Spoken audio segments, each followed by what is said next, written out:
and welcome back to a new episode of the Women's Strength Society show. Today with the topic, why body recomp is costing you years in your body transformation journey. And you might know that you're entering the dressing room after a very hard session in the gym. You're pulling up your shirt, you're looking at your arms, you're trying to find that muscle definition that you're working for.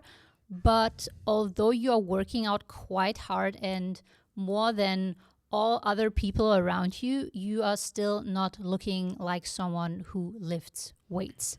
This is something that you did, right? 100%, yes, for years. I was the one in my circle of friends who was into fitness, and I was working out quite hard. So I would go to those group fitness classes. It was geared more towards like athletic training, but also with resistance training mixed in. And those sessions were pretty intense. I know that I was like sweating a lot. I was giving my everything. I started with like 3 sessions a week. I went up to 4 sessions a week. Maybe sometimes if I had a little extra time, I would drop in another session.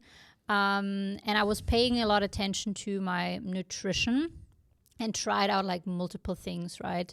From like eating clean and even like going vegan and blood type diet and low carb and paleo and keto, like all those things.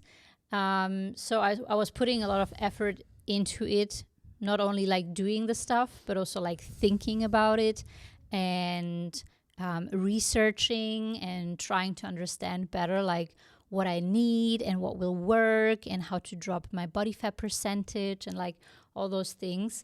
And I was just frustrated, like super frustrated that I was the woman who was willing to do the work. I was not lazy. I was dedicated. I was committed.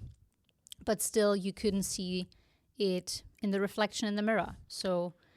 And the problem was essentially what you were trying to do was lose fat and build muscle at the same time.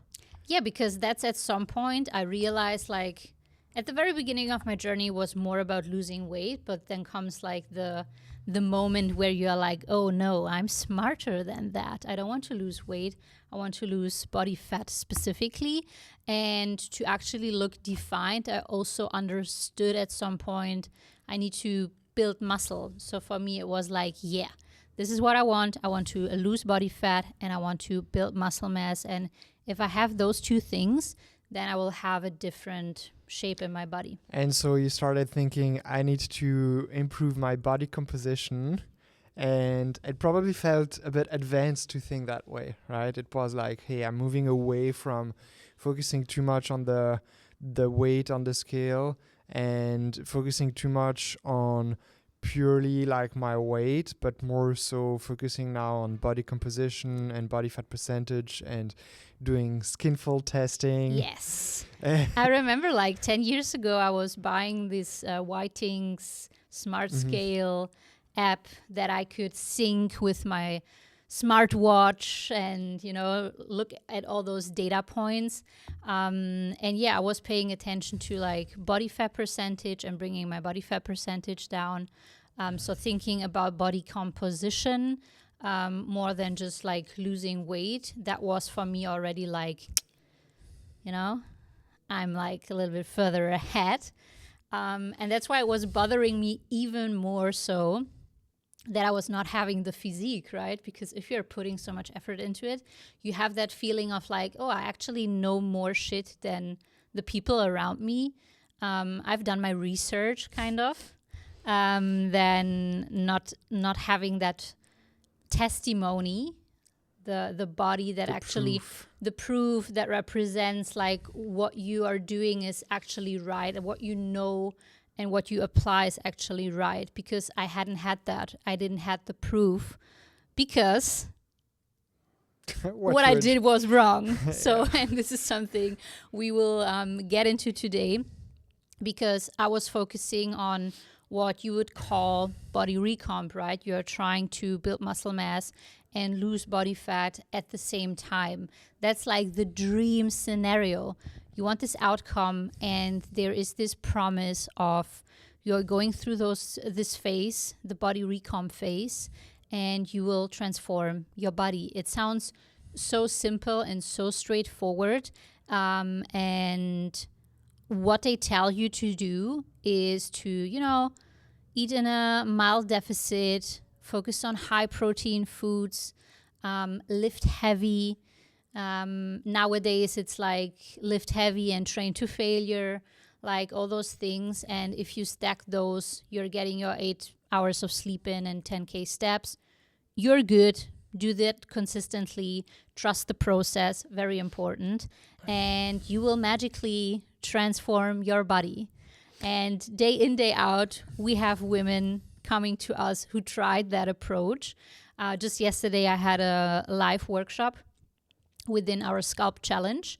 And I had a couple scenarios of the level of suck, how I like to call it, you can be in. Like all the different scenarios that can happen within your body transformation journey that are just a symptom of not setting up your body transformation right and trying to lose fat and build muscle at the same time.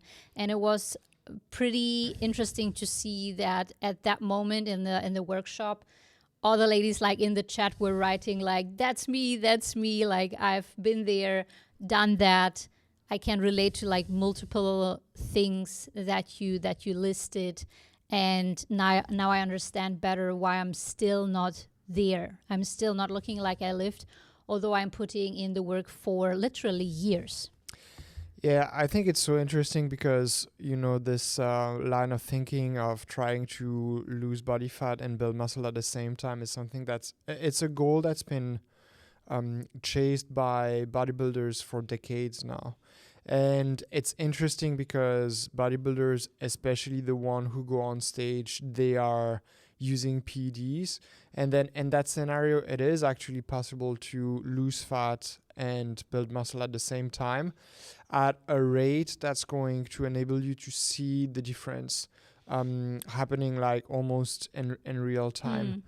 The biggest issue, if you are not in that category, so if you are not a guy who's already 120 kilo and who's lean and who's injecting testosterone, if you're not in that category, then body fat reduction is going to always happen much, much, much, much faster than the rate at which you are able to put on muscle. And it's not just the difference is not just because of gender. So this is something that also applies to men. If you are natural, if you're not using PEDs, then you will never, ever, it will not happen that you are able to build muscle at the same rate than you are that the body fat is going to come off. What it means is that it's absolutely not possible to have no change on the scale and then wake up someday, do the body recomp thing, and then someday you wake up, your weight hasn't changed, but your body composition is significantly different. And this translates into a physique that really looks profoundly different. So it will not happen that you use your smart scale and that you see a change in body fat percentage that is very significant without having a change in body weight that is very significant. And more importantly, that when you do the app check after your workout, that suddenly you are going to see your abs or definition in your arms. It will just not happen. And this is the biggest issue that we have with this body recomp goal and what is promoted on some huge podcasts is it just sets up wrong expectations. And because of that, then what you do is just not what's appropriate for you. And then you end up spinning your wheels for years. That's one problem. But then the other problem is what comes out of trying to apply the mild deficit and the high protein while you are lifting, quote unquote strategy, because it's not really a strategy. And so what can very easily happen is you are chronically underfueling your body, and this creates latent hunger. It can turn into cravings, or it can turn into a very black and white or all and nothing mindset, because then you try to be disciplined until you cannot anymore, because if you just spend too much time chronically underfueling with that mild deficit, then your body is just not going to be super happy about it. And the problem is, most of the time it's a deficit that's really just not aggressive enough to have the response that you want, i.e. you will not have a lot of weight loss. Your body fat percentage is not going to change a lot, but you are going to be depleted. And so you'll be less resilient, also like mentally. You will have less willpower, so it will be more difficult to make decisions around food. It will be more difficult to actually build muscle. And so it's just like an environment that's not yielding any results for you. And it's really messing up years of being consistent in the gym and with your nutrition. Yesterday on that live workshop, we had one lady who is right now inside the challenge. We are 2 weeks, we are 2 weeks in. We just started to kick off week number 3, and she came to us. She's already lifting for 5 years, very consistently in the gym, and she's tracking her food intake for 5 years, and she doesn't have the physique of someone who is doing that with that layer of going through the different body transformation phases. But she tried to body recomp, because at the very beginning of her journey, things were starting to shift, right? If you're just getting started with strength training, you have never touched a barbell before, you're just building up the routine of going to the gym, and you start to pay a little bit, from I didn't pay any attention to my nutrition to, I'm trying to eat more whole foods and more protein. Then for the first couple of months, you will probably see a little bit of change. And that happened to her. And so in her mind, it was like, okay, I just need to do that longer. I just need to trust the process, because everyone is telling me it's a long-term game and you just need to be consistent with lifting and high protein and a mild deficit. And it was helping her at the very beginning for a couple of months to have some changes in her body, but to really transform her physique and look like she lifts, which is much more than dropping a couple of kilo. It's really about dropping significant amount of body fat and adding enough muscle mass so that you have that shape in your body, and so that you can actually see muscle definition, because muscle definition comes from muscle. And she said yesterday in the chat during the live workshop, it's like, I've actually lost 5 years. Okay, maybe the first year was getting into the groove, getting the first wins, having a little bit of a recomp effect in the first 6 months. But after that, in 4.5 years, you could have gone so far when it comes to your physique by being very focused on what really matters. And so for her, it definitely led to things that you just mentioned. She was cutting out the carbs, she was having cravings, low energy, shitty sleep, digestive issues and bloating, all those things showing up. And it's so frustrating, because you think you're doing the things right. You are putting in the work, you are going to the gym, you're paying attention to your nutrition. But because you're in this recomp floating around phase, which is somewhere between a fat loss phase and a maintenance phase, kind of, yeah. It's a little bit you're a little bit in a mild deficit, and some days probably not, and nothing is happening there. Lost in limbo. You're definitely lost in limbo. That's why I'm always saying it's a level of suck. You're putting so much effort into it, and it's not that the like tools are the wrong tools. It's not that you're not using kind of the right ingredients to cook your meal. It's just that the recipe is like completely trash. It's just a bad strategy for a serious lifter, like a woman who really wants to like lift weights in the gym consistently over years to transform her physique, get stronger, build muscle, and become healthier and fitter, to transform how she looks and create that like really next level physique. As I said, not only dropping a couple of kilo here and there, and then gaining it back and then looking the same, and literally looking the same year after year after year. Like looking at your progress pictures and looking the same each year. That happened to me for 5 years, and it sucks because it's the moment where you think like, okay, then I could also just not do it, right? It would not make any difference, because before I was doing it, my body also looked the same every year. There was no change. So like, what's the point? And this is where really adherence drops, motivation drops, focus drops, and you're getting so much more distracted by all those things out there. That's something I also always like to point out, or I think it's important, because if you're not like very confident in your process and you're just floating around and trusting the process because people are telling you it's a long-term game and you need to trust the process, eventually you will look like a Greek goddess at some point, but then it's very hard to like stay like in the game and do the right things long enough to actually create the change in your physique. Yeah, and I think the real problem arises really because of what you said, you know. So it's in the first few months, if you've never done anything, then yes, you are going to see some changes because this is what you are doing. And yes, you might have like a mild body recomp effect where you have significant muscle growth and significant weight loss, fat loss happening at the same time.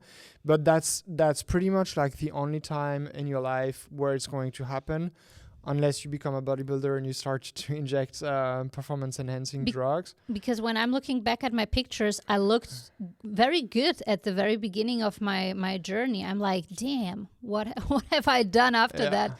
And then it goes like downhill because there was just like, again, no strategy. I was trying to body recomp and chase two goals at the same time. Right.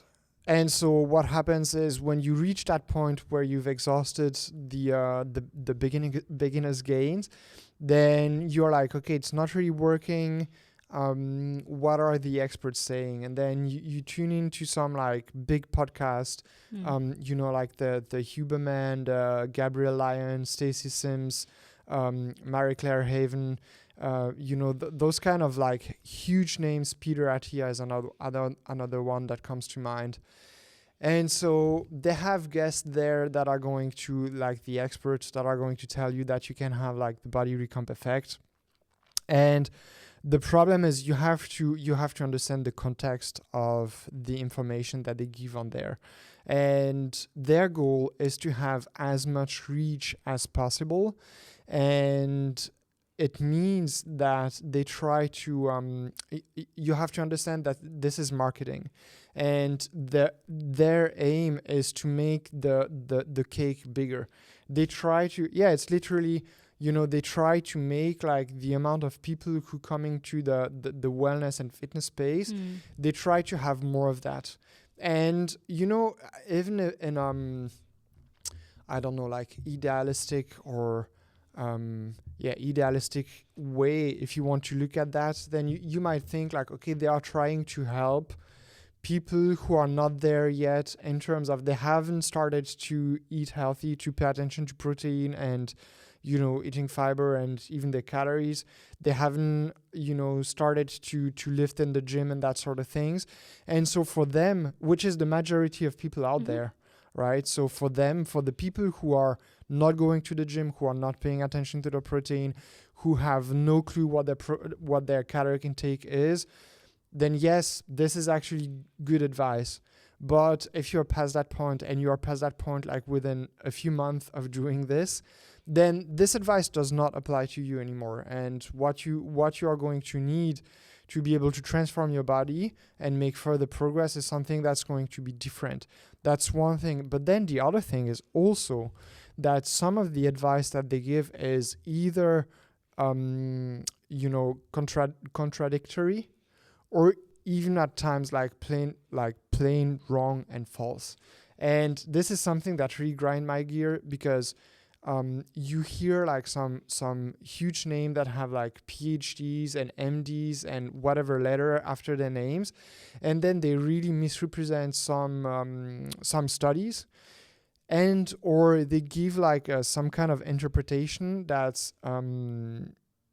just like it's really twisting your mind. Right. And so the one that I have in mind right now, I have two, but one was Alan Aragon on Huberman podcast saying that you can just like increase. He was citing a study saying like, hey, body recomp is actually possible. So it is possible to increase muscle mass whilst you are losing body fat. And essentially what he was saying is just like in the study, they increased the amount of protein. And that was enough to have the body recomp effect. They were able to spontaneously lose body fat, and at the same time it increased lean mass. And the problem was in the study, the caloric intake was not taken into account. And essentially it was just like, okay, you can increase your protein intake, and because protein is so satiating, then you are going to naturally want to eat less. So actually the mechanism behind the weight loss reduction is a calorie deficit. And it happens just because you increase your protein intake.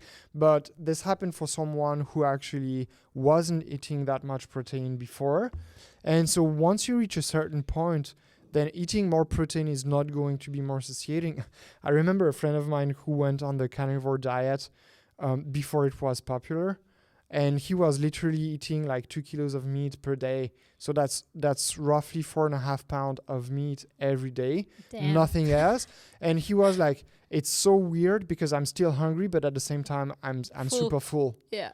Right. And so, if you are in that position, then you're like, hey, I still want to eat something, but at the same time, I cannot really, because I'm just like, blah, and feeling horrible because you will have like low energy. Your digestion is going to be pretty horrendous.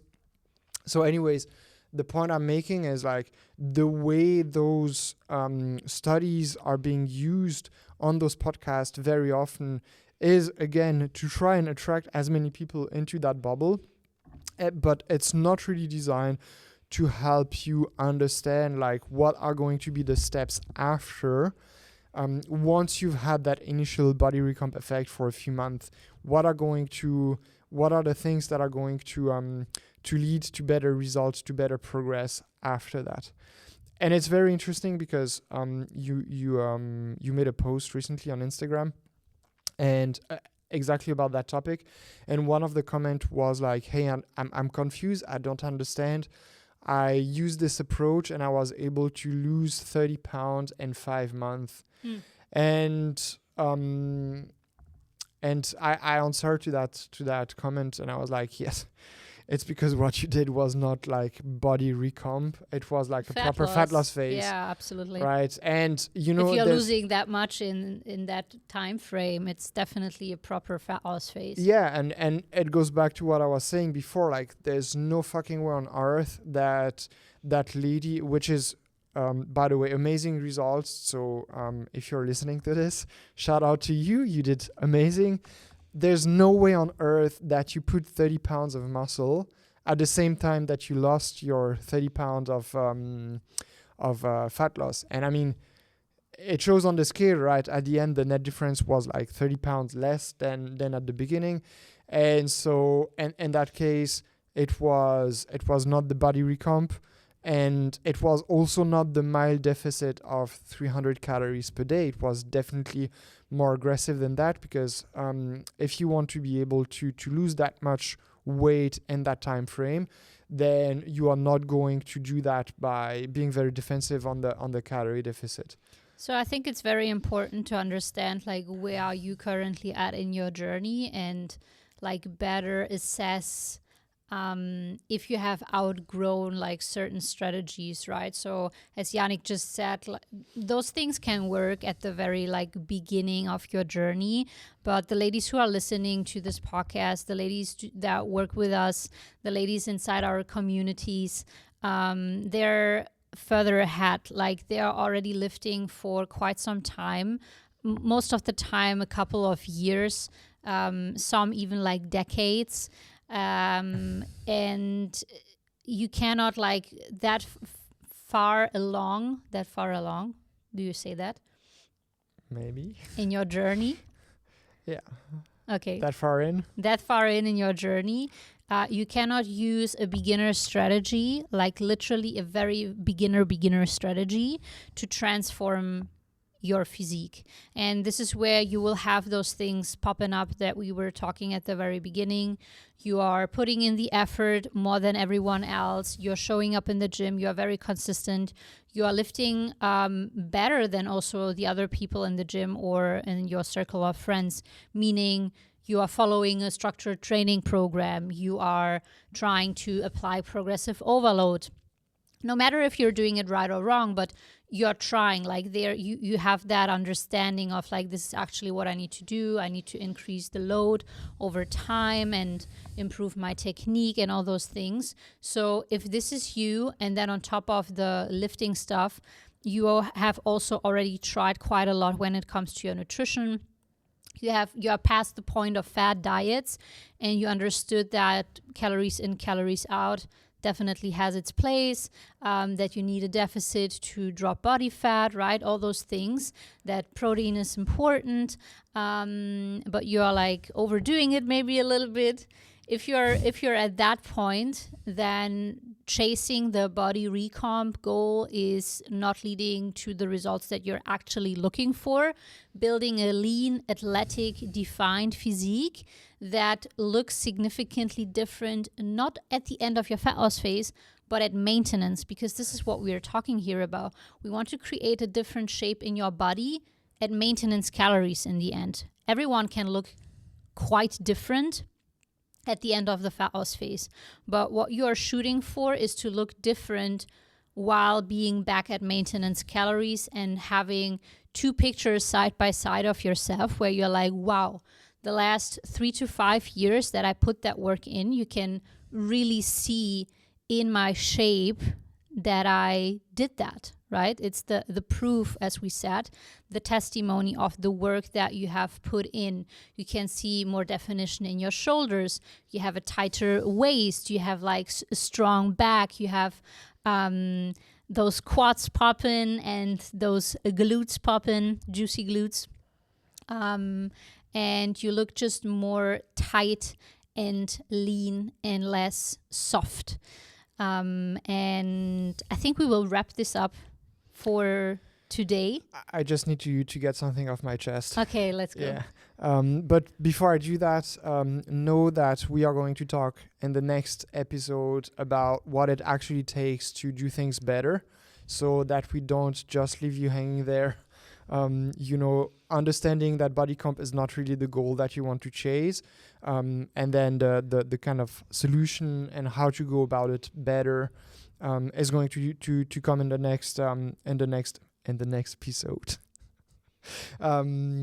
But what I wanted to get off my chest is, thinking again about those podcasts, like the perfect way to not get your body is to follow their advice. And what they tell you is, like, what I hear constantly and what I see women doing is, shifting away completely from doing any form of low intensity cardio.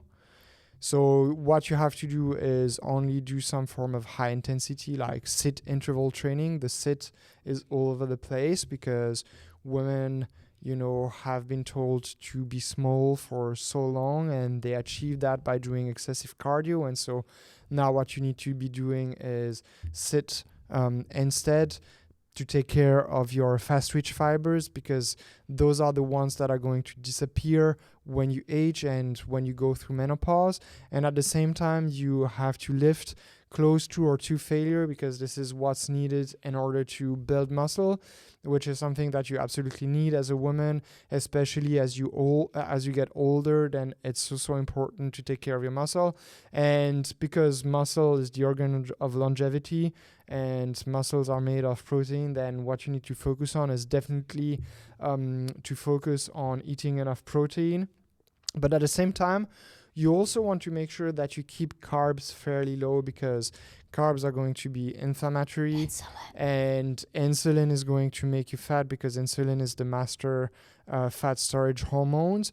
And so you want to do that, because as you get older and you go through menopause, then insulin sensitivity is also going to drop. So you have to earn your carbs by, working close to failure and doing your sprint interval training. Healthy fat are okay, because they are healthy and they are going to help with inflammation and hormone production. Nobody ever mentions that, the same hormones that are supported with the healthy fats are the hormones that decrease when you go through menopause. And so when you're on HRT, then you still have to take the healthy fat, because your body still use them to create the hormones that it's not creating anymore. Make sense of it. Yeah, or not. But so the point that I'm making here is this is a true problem, because when you do that, then you are effectively like adding high stress on top of high stress on top of high stress, but also removing the stuff that helps you buffer that stress or decrease it or recover from it. What I mean by that is, first off, carbohydrates are great to lower cortisol, because one of the main functions of cortisol is to raise your blood sugar. And so if you are constantly low on carbohydrates, then your body has to work to maintain blood sugar level.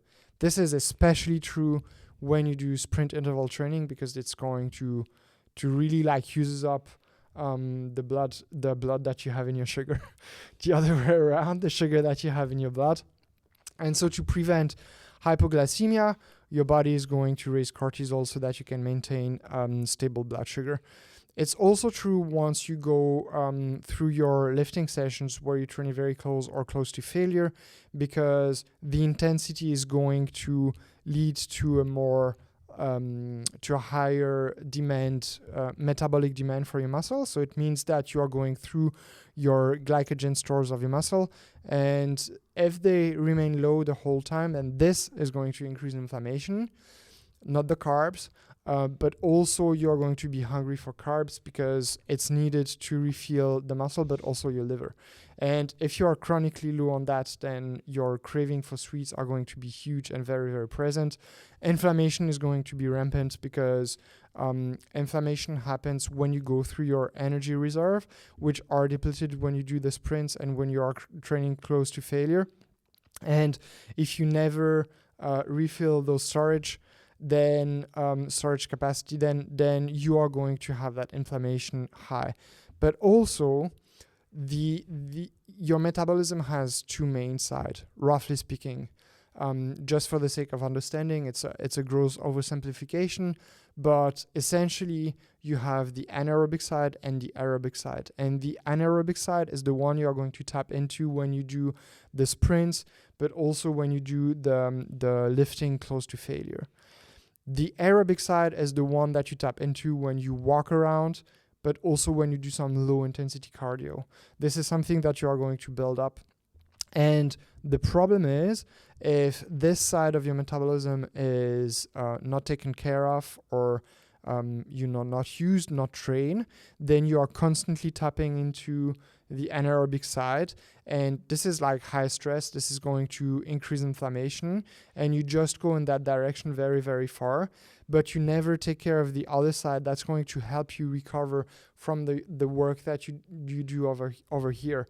And so that one side is going to raise inflammation, and that one side, the step and low intensity cardio, is going to resolve inflammation. And if you avoid that entirely, because what you're told is like, yeah, women should go into the free weight section of the gym and have fun there, and they should really focus on the fast twitch fibers, and we are done being small, which is, all of that is correct. But if it's the only thing that you are doing, then you are actually setting yourself up for failure and for like true health problem long term, because this is what's going to lead to having poor inflammation regulation, to have poor redox balance, and not being able to recover from the type of exercise that you are doing over here. And if you just keep doing this for a long period of time, like I'm not talking a few months, but really a few years, and trust me, like, and I'm sure you know this, women who want to improve, their look, they can be extremely committed and stubborn and doing things that are actually not good for them. And if you do that for years on end, then you are going to run into some health problem.